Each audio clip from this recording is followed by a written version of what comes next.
Hai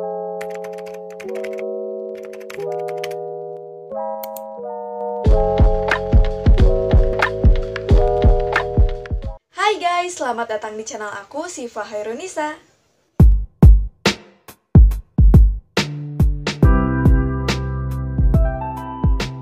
Oke guys, sesuai judulnya, di sini aku mau berbagi tips ke kalian tentang 8 cara memulai bisnis online dari nol.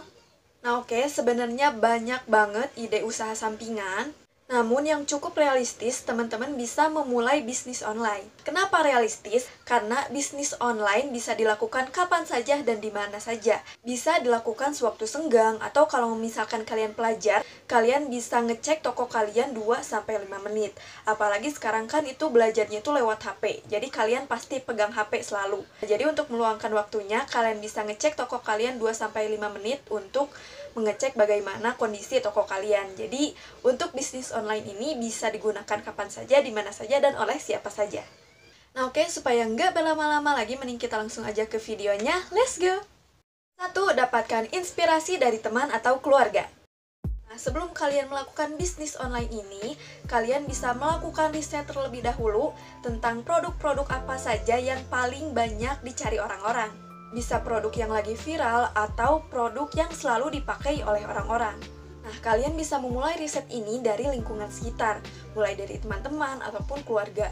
Kalian bisa menanyakan barang apa yang lagi viral atau barang apa yang selalu digunakan oleh mereka. Karena itu, kalian juga bisa mulai dari lingkungan sekitar kita untuk memulai riset ini.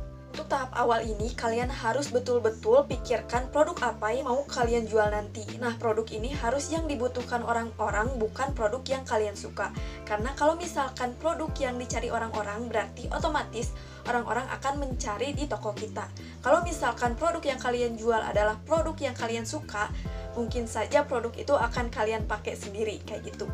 Jadi untuk tahap awal ini, kalian harus sangat pikirkan matang-matang. Nah, kita lanjut aja ke tips yang kedua. 2. Tetapkan produk yang akan dijual. Nah, kalau misalkan kalian sudah melakukan riset ini, kalian bisa mulai menetapkan produk apa yang mau kalian jual. Tapi kalau misalkan kalian gak punya waktu untuk melakukan riset di lingkungan, kalian bisa melakukan riset ini secara online. Mulai dari Facebook, Instagram, atau media sosial lainnya. Nah, tapi sebelum kalian menetapkan produk apa yang mau kalian jual, kalian harus memikirkan 2 tipe produk ini. Bisa produk yang lagi viral atau produk yang jangka panjang sehingga selalu dipakai oleh orang-orang. Nah, itu dia tips yang kedua. Setelah kalian melakukan riset, kalian harus menetapkan produk apa yang mau kalian jual. Kita lanjut aja ke tips yang ketiga. 3. Pilih sistem penjualan. Salah satu sistem penjualan yang banyak digunakan oleh pebisnis online sekarang yaitu diawali dengan menjadi dropshipper. Nah, jadi biarkan supplier atau penjual utama yang menyetok barang. Kalian sebagai dropship hanya mencari pembeli, lalu untuk pengiriman barang atau penyetokan barang itu bisa dilakukan oleh penjual utama atau bisa disebut dengan supplier. Namun kalian juga harus dengan cermat memilih distributor mana yang kualitas produknya itu bagus. Karena kalau misalkan produk-produknya itu bagus, pembeli pun akan puas dan mungkin saja nanti akan order lagi ke toko kalian. Nah, itu untuk tips yang ketiga. Kita lanjut aja ke tips yang keempat. 4. Buka jaringan media sosial. Media sosial merupakan pilihan utama yang bisa kalian gunakan untuk memulai bisnis online ini. Setelah itu, kalian bisa langsung membuat akun sosial media toko online kalian. Lebih baik itu nggak di satu sosial media, jadi bervariasi. Entah itu dari Instagram, Twitter, ataupun Facebook. Jadi, supaya yang di Instagram nyangkut, yang di Twitter juga ikut nyangkut, kayak gitu. Nah, itu untuk tips yang keempat. Kita lanjut aja ke tips yang kelima. Sebarkan produk kalian di marketplace. Nah, jadi tak cukup di sosial media aja. Kalian juga bisa menyebarluaskan lagi di marketplace, mulai itu dari Shopee, Tokopedia, ataupun Lazada. Karena semakin luas produk kalian disebarkan, semakin luas juga pembeli untuk masuk ke toko kalian. Dan lagi kalau misalkan kalian jualan di marketplace, itu lebih aman bagi penjual ataupun pembeli. Nah, itu untuk tips yang kelima. Kita lanjut aja ke tips yang keenam. 6. Cari asisten jika dibutuhkan. Nah, ini sebenarnya tahap lanjutan jika bisnis kalian itu udah mulai rame. Nah, jadi kalau misalkan bisnis kalian udah rame, pasti satu orang itu kalau misalkan kerjain sendiri itu bakal kewalahan. Nah, contohnya ini cerita sedikit ya. Waktu tanggal 66 itu aku sempet kebanjiran orderan banget dan hampir blobor dan hampir deadline semua karena itu aku kerjain sendiri. Jadi kalau misalkan orderan kalian udah mulai banyak, kalian bisa mulai mencari asisten, entah itu suami, kalau misalkan kalian udah nikah, bisa suami, istri, atau saudara kalian yang waktunya itu senggang kayak gitu. Jadi untuk tips ini kalian mungkin ngerti ya tentang mencari asisten. Nah, kalau misalkan kalian udah ngerti, kita lanjut aja ke tips yang berikutnya.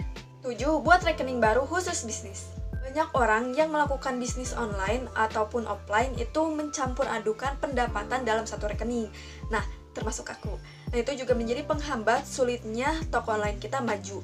Nah, tapi kalau misalkan kalian punya rekening yang nggak kepake, contohnya aku punya rekening tapi nggak terpakai gitu. Jadi aku pakai aja buat penghasilan bisnis online aku. Jadi nggak terpisah. Tapi kalau misalkan kalian pengen lebih rinci lagi gitu, lebih tertata rapi lagi, kalian bisa buat rekening khusus bisnis kalian kayak gitu. Jadi itu untuk tips yang ke-7. Kita lanjut aja ke tips yang ke-8 atau tips yang terakhir. 8. Komitmen dengan 2 kesibukan. Satu hal yang gak kalah penting ketika kalian memulai bisnis online, kalian harus mulai berkomitmen dengan kesibukan kalian. Nah, jadi kalian harus pintar-pintar membagi waktu kalian. Nah, kalau misalkan kalian pelajar, kalian harus pintar memanage waktu ya. Kapan waktunya belajar, atau kalau misalkan kalian ibu rumah tangga, kapan waktunya untuk masak, beres-beres rumah, dan kapan untuk menyiapkan pesanan dari pelanggan. Pokoknya penataan waktu kalian itu harus sangat-sangat tertata rapi kayak gitu. Supaya 2 kesibukan itu bisa kalian jalani dengan aman-aman saja kayak gitu.